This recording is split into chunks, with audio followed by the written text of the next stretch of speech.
Он был кумиром миллионов. Звезда, чья улыбка покорила всю Азию. Но однажды свет на сцене погас. Что сломало Пак Йон Ха? Слава, усталость. Или то, о чем никто не говорил. Правда в этой истории.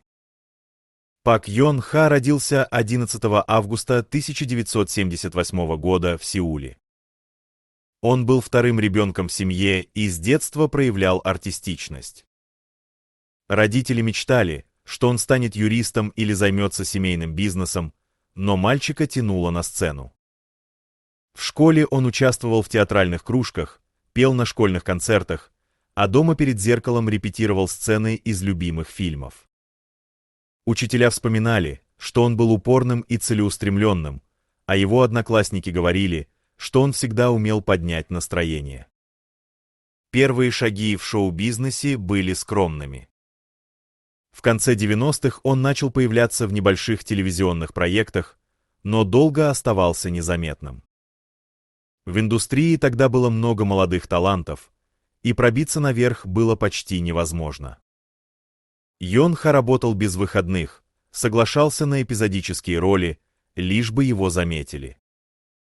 Он верил, что однажды получит шанс, и продолжал идти вперед, даже когда приходилось ночевать на съемочной площадке.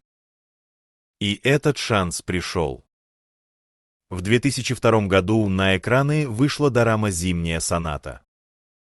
История о первой любви, потерях и чудесах судьбы стала феноменом не только в Корее, но и в Японии, Китае, на Филиппинах и в других странах Азии. Пак Йон Ха сыграл одну из ключевых ролей, и миллионы зрителей влюбились в его искренний взгляд и мягкий голос. В Японии он стал настоящей сенсацией. Женщины устраивали флешмобы в честь его приезда, а телеканалы приглашали его в самые популярные шоу. Его популярность там была настолько велика, что при его приезде в аэропорты выстраивались сотни фанатов с плакатами и подарками. Журналисты следили за каждым его шагом, а его лицо украшало витрины магазинов. Для японской аудитории он стал не просто актером, а символом романтики и доброты. Он не ограничивался актерской карьерой. Йон Ха начал музыкальную деятельность, записывал альбомы на японском языке и давал масштабные концерты. Один из них, в Осаке, собрал более 20 тысяч зрителей. В чартах «Оречен» его песни занимали верхние строчки, а альбомы раскупались в первые же дни. Он записывал песни даже в перерывах между съемками, спал по 3-4 часа, но всегда выходил к зрителям с той самой теплой улыбкой. Но за этим успехом скрывалась изнурительная работа. График Пак Йон Ха был расписан по минутам. Съемки в Корее, перелеты в Японию, пресс-конференции, репетиции, записи в студии. Он практически не спал, питался на ходу, жил в гостиницах. В интервью он признавался: «Я всегда боюсь, что однажды все это исчезнет. Поэтому я выкладываюсь полностью, даже если устал». При этом он оставался очень теплым и простым в общении человеком. Он помнил имена преданных фанатов, мог остановиться на улице, чтобы поблагодарить за поддержку. Многие говорили, что Йон Ха не был звездой в облаках, он был своим для тех, кто его любил.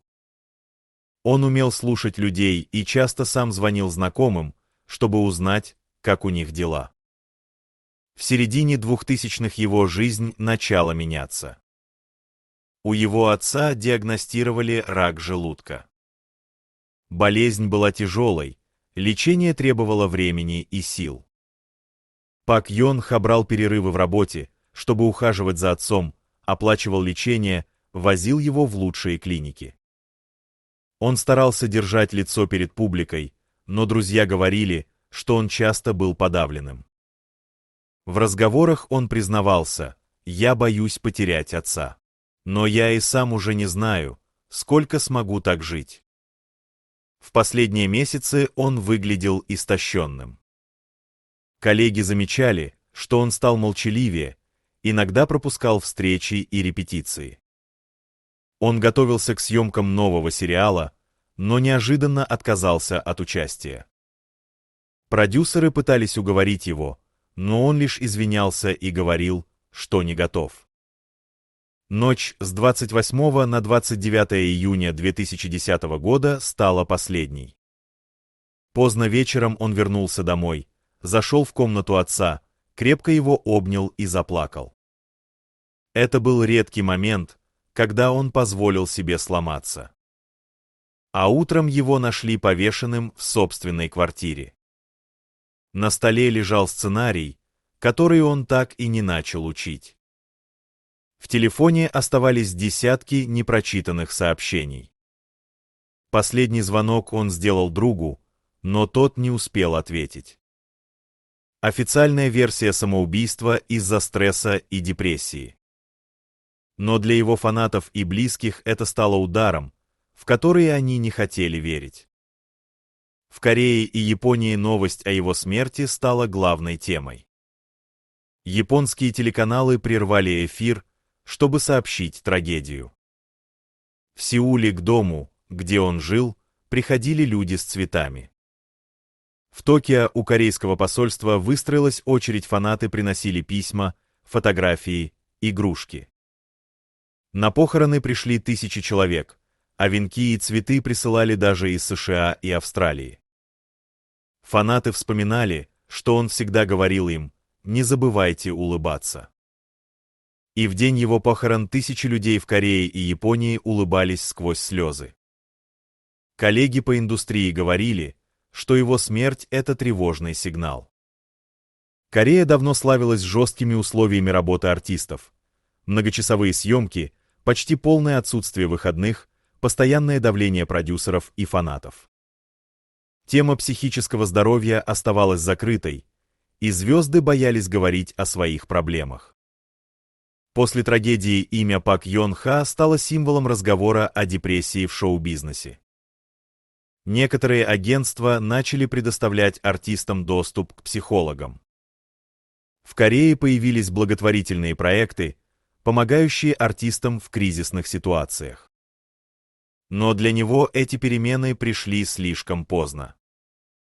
Пак Йон Ха ушел в 32 года, оставив после себя фильмы, песни и воспоминания миллионов людей. В Японии ежегодно проходят концерты памяти, где звучат его песни. Фанаты до сих пор хранят билеты на его выступления, пересматривают записи, пишут письма, которые уже не будут прочитаны.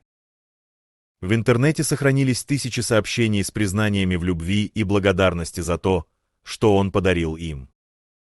Он словно выключил свет на сцене, оставив зрителей в темноте.